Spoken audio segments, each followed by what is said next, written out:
all healthcare workers who have lost their lives in the line of duty. I will light a candle in their memory. This candle will remain alight during the whole afternoon to remind us of their dedication and sacrifices.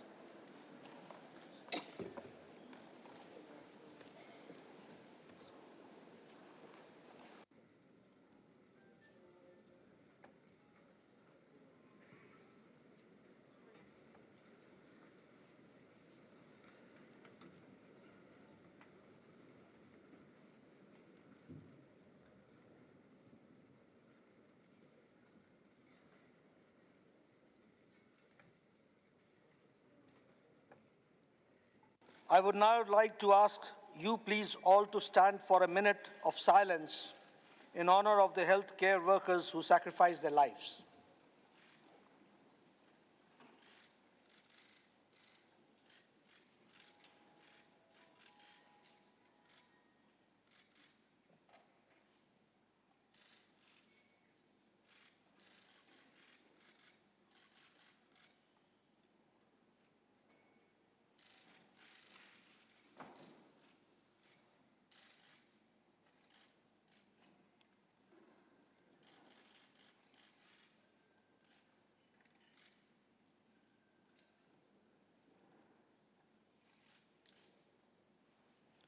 We may take our seats.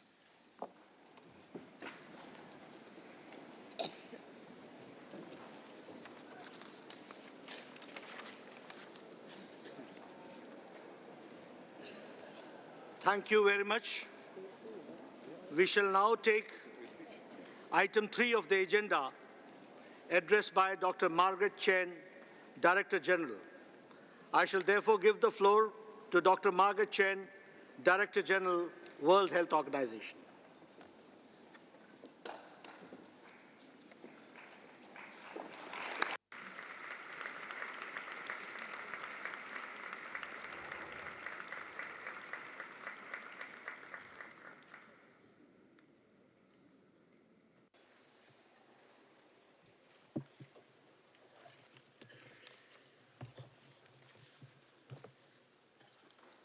Mr. President, Excellencies, Honorable Ministers, Ambassadors, distinguished delegates, ladies and gentlemen.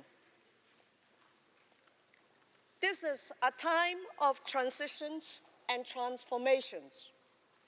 WHO is currently responding to the devastating earthquakes in Nepal, where we are coordinating the work of more than 150 humanitarian organizations and 130 self-sufficient foreign medical teams. But our biggest emergency response is concentrated in West Africa, where we currently have about 1,000 staff on the ground. In late 2013, the Ebola virus expanded its geographical range, utterly devastating the populations and economies of Guinea, Liberia, and Sierra Leone. The world was ill-prepared to respond to an outbreak that was so widespread, so severe, so sustained, and so complex. WHO was overwhelmed, as were all other responders.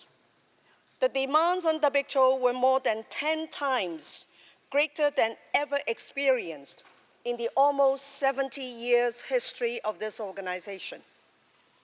Together with our many partners, and with outstanding support from numerous member states, the three countries have seen tremendous progress in recent months.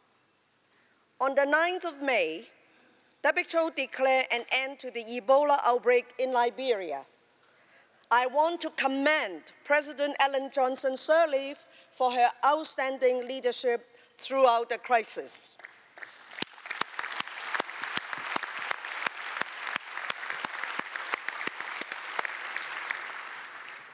WHO staff will remain in the three countries until the job, including the recovery of essential health services, is done.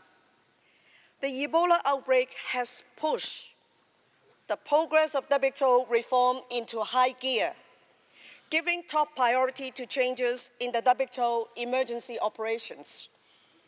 I have made some decisions. These decisions were guided by the resolution adopted by the January special session of the Executive Board on Ebola, and of course, by the first report of the Ebola Interim Assessment Panel. I have heard what the world expects from WHO. I have heard calls for clear lines of command and control,